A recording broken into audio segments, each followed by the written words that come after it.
Jack and Poppy wandered down the winding path beside the school field, pockets rattling with sour sweets from the tuck shop. They were deep into their latest challenge. Whoever flinched first at the sourness lost. Poppy said to Jack, "You're grimacing." And Jack replied, "Nah, that's just enthusiasm." They both laughed, spitting lemon crystals and skipping between the cracks in the pavement. But as they passed the old wooden bench near the railings, Poppy slowed. Her smile faded. "Jack, look under the bench." Jack crouched down. In the shadows sat a small metal box, rusted, slightly open. Inside, something glinted. Not sunlight, not silver, but something else. Poppy said quietly, "I think it's a knife."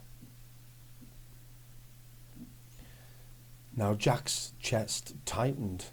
He remembered what Mrs. Clegg had told their class only last week. If you find something dangerous, especially a weapon, don't touch it, don't hide it, tell an adult straight away. Jack and Poppy didn't hesitate.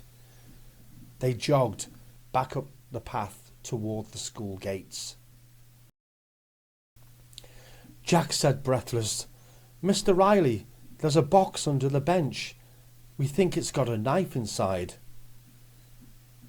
Mr. Riley didn't flinch. "Thank you for coming straight to me," he said. He calmly called the police and kept the other students away from the area. Now within a few minutes, police officers arrived. One opened the box carefully and confirmed what Jack and Poppy had feared. "This was likely stashed for someone," said one of the policemen. "You did exactly the right thing. You didn't touch it, and you told an adult." Jack and Poppy watched from the reception office, Poppy clutching the hem of her blazer, saying quietly, "What if someone else had found it first?" And Mr. Riley said, "You stopped that from happening, Poppy."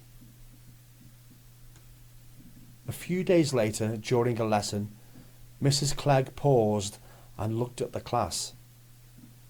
"I want to share something that happened near our school. Jack and Poppy found something dangerous, a knife, and they did the right thing by reporting it." The class turned to look at them. Poppy shifted in her seat. One of her classmates, Ruby, shouted, "But why would anyone leave a knife like that?" And Mrs. Clegg said, "Some people carry knives because they're scared. Some think it makes them safer. And others want to feel powerful. But the truth is simple. Carrying a knife always puts people in danger, including the person holding it."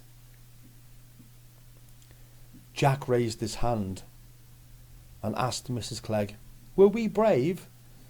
And she replied, smiling warmly, "You were wise, Jack, and wisdom is brave. You didn't panic, you acted with care, and you protected your friends." Later that week, Jack and Poppy walked home again, this time quieter, thoughtful, but very proud. They had made a choice that kept their school safe, a choice anyone can make. So remember, don't touch, don't hide, just tell someone you trust.